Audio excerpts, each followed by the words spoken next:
മലയാളികൾക്ക് ഏറെ പ്രിയപ്പെട്ട നടിയാണ് പാർവതി തിരുവോത്ത്. 2006 മുതൽ സിനിമാ ലോകത്തുള്ള നടിയാണ് Parvathy. Notebook, Maryan, Bangalore days, Ennu Ninte Moideen, Charlie, take off, Koode, Uyare, virus, ആർക്കറിയാം തുടങ്ങി നിരവധി സിനിമകളിലൂടെ താരം പ്രേക്ഷക ശ്രദ്ധ നേടിയെടുത്തതാണ്. ഇപ്പോഴിതാ താൻ നേരിട്ട മാനസിക സംഘർഷത്തെക്കുറിച്ച് തുറന്നു പറയുകയാണ് പാർവതി. ബാംഗ്ലൂർ ഡേയ്സിന്റെ ഷൂട്ടിംഗ് സമയത്ത് കുഴഞ്ഞു വീണതിനെ കുറിച്ചാണ് നടി പറഞ്ഞത്. ബാംഗ്ലൂർ ഡേയ്സിന്റെ ഷൂട്ടിംഗ് സമയത്ത് ഞാൻ കുഴഞ്ഞു വീണു. ഉടനെ എന്നെ ആശുപത്രിയിൽ എത്തിക്കുകയും ചെയ്തു. അന്ന് ആദ്യമായി എൻ്റെ ശരീരം സൂചന നൽകുകയായിരുന്നു. ഒരുപാട് കാര്യങ്ങൾ ഉള്ളിൽ ഒതുക്കുന്നുണ്ട്. ശരീരത്തിന് അത് എടുക്കാൻ സാധിക്കില്ലെന്നുള്ള സൂചന. മനസ്സു ശരിയല്ലെങ്കിൽ ശരീരം നിർത്തുമെന്ന് പറയും.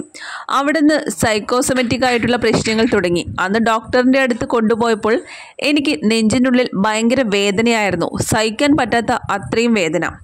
ശ്വസിക്കാൻ പറ്റുന്നില്ലെന്നാണ് ഞാൻ പറയുന്നത്. അപ്പോൾ ഡോക്ടർ ചോദിച്ചു, ശ്വസിക്കാൻ പറ്റുന്നില്ല എന്നാണോ അറിയില്ല, അതെൻ്റെ ജീവിതം തന്നെ മാറ്റിമറിച്ചു. യഥാർത്ഥത്തിൽ എങ്ങനെയാണ് ശ്വസിക്കേണ്ടതെന്ന് ഞാൻ മറന്നുപോയിരുന്നു.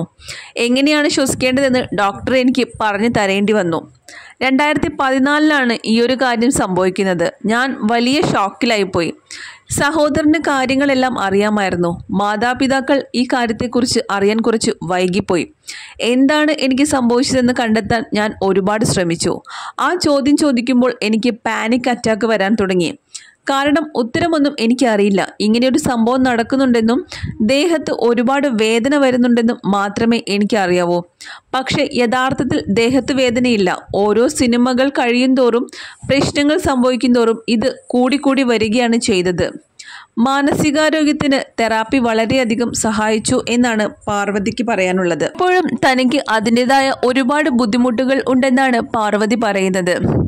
ഇങ്ങനെ എന്തെങ്കിലും സൂചന ലഭിക്കുന്ന സമയത്ത് നമ്മൾ ഉടനെ തന്നെ അത് ശ്രദ്ധിക്കണമെന്നും അതൊരിക്കലും നിസ്സാരമായി കാണരുത് എന്നുമാണ് പാർവതി പറയുന്നത്.